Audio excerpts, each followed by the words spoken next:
Good morning Hyderabad. వారు హీడెంట్రా ఇట్లా వదులుతున్నారు, అరుస్తాడేంద్ర ఇది ఎప్పుడు చూడని అనుకుంటున్నారా? అరుస్తే కరుస్తా కరుస్తే అరుస్తా, జింగునాథం జింగుకర్రా, బొంగునాథం బొంగుకర్రా.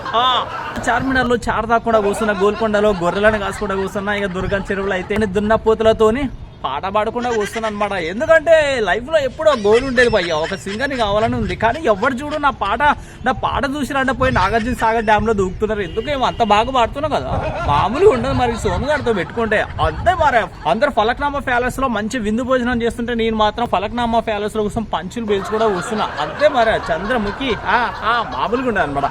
ఎనివే మీకోసం అయితే అప్డేట్ తీసుకురావడం జరిగింది. ఆంధ్రప్రదేశ్ లోని అనకాపల్లి జిల్లాలో అచ్యుతాపురంలో ఎసెన్షియా ఫార్మా కంపెనీలో భారీ పేలుడు సంభవించడం జరిగింది అనమాట. సో ఈ యొక్క ప్రమాదం చాలా ఘోరమైనటువంటి సంఘటన అనమాట. అయితే ఈ ప్రమాదంలో 18 మంది చనిపోవడం జరిగింది, 40 మంది క్షతగాత్రులతో గాయాలతో బయటపడడం జరిగింది. ఓ మై గాడ్, ఈ సంఘటన వింటుంటే రోమాలు నెక్కబొడుస్తున్నాయి అనమాట. అసలు ఈ ప్రమాదం ఎలా జరిగింది ఏంటి అనేటువంటి ఒక చిన్న లుక్ వేద్దామా.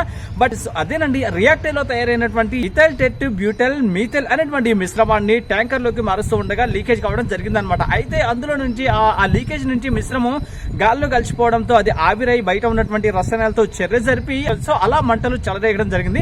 ఈ లీకేజ్ అనేది ఎలక్ట్రిక్ ప్యానల్ పక్కన ఉండడం వల్ల ఒక్కసారిగా మంటలు చెలరేగి బ్లాస్ట్ కావడం జరిగింది అనమాట. ఓ మై గాడ్, ఈ భారీ పేలులలో 18 మంది చనిపోవడం జరిగింది అనమాట అక్కడికక్కడ. సో 40 మంది గాయాలతో బయటపడడం జరిగింది. ఓ మై గాడ్, చాలా అంటే చాలా బాధాకరమైనటువంటి విషయం కదా. అయితే విశాఖలో ఉన్నటువంటి మెడికవర్ హాస్పిటల్లో మిగతా క్షతగాత్రులందరినీ హాస్పిటల్లో అడ్మిట్ చేయడం జరిగింది అనమాట. అయితే ఈ సంఘటన తెలుసుకున్నటువంటి ఏపీ సీఎం అయినటువంటి నారా చంద్రబాబు నాయుడు గారు వెంటనే హుటాహుటిన హాస్పిటల్ కి చేరుకోవడం జరిగింది అనమాట. అయితే ఆ బాధిత కుటుంబాలందరినీ ఆయన పరామర్శించడం జరిగింది. అయితే ప్రమాదంలో చనిపోయినటువంటి కుటుంబాలకు ₹1 పరిహారం ఇస్తామని చెప్పడం జరిగింది. అదే విధంగా బాగా క్షతగాత్రులైనటువంటి వాళ్ళకి ₹50 లక్షలు, తర్వాత పాక్షికంగా క్షతగాత్రులైనటువంటి వాళ్ళకి ₹25 లక్షల నష్టపరిహారం అందజేస్తున్నట్టుగా హామీ ఇవ్వడం జరిగిందనమాట.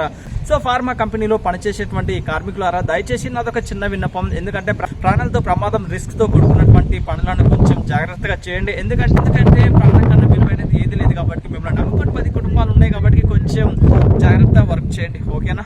So thank you so much ఉంటున్న లిజనర్స్ అందరికి. ఇలాంటి ఎప్పుడు తాజా అప్డేట్స్ నేను ఇస్తూనే ఉంటాను అనమాట. అందుకని ఈ సోముగడి ముఖం కానరాగానే ఒక్కటి వేసుకోండి, కొట్టుడు కాదు, లైక్ వేసుకోండి, ఓకేనా? మా సబ్స్క్రైబర్లు మొత్తం మోగిపోవాలి అంతే. Anyway thank you so much ఉంటున్న లిజనర్స్ అందరికి. ఇలాంటి అప్డేట్స్ మీకు సోముగడి వాయిస్ తో మరొక అప్డేట్స్ మీ ముందుకు రాబోతున్నా. అంతవరకు సెలవు, బాయ్.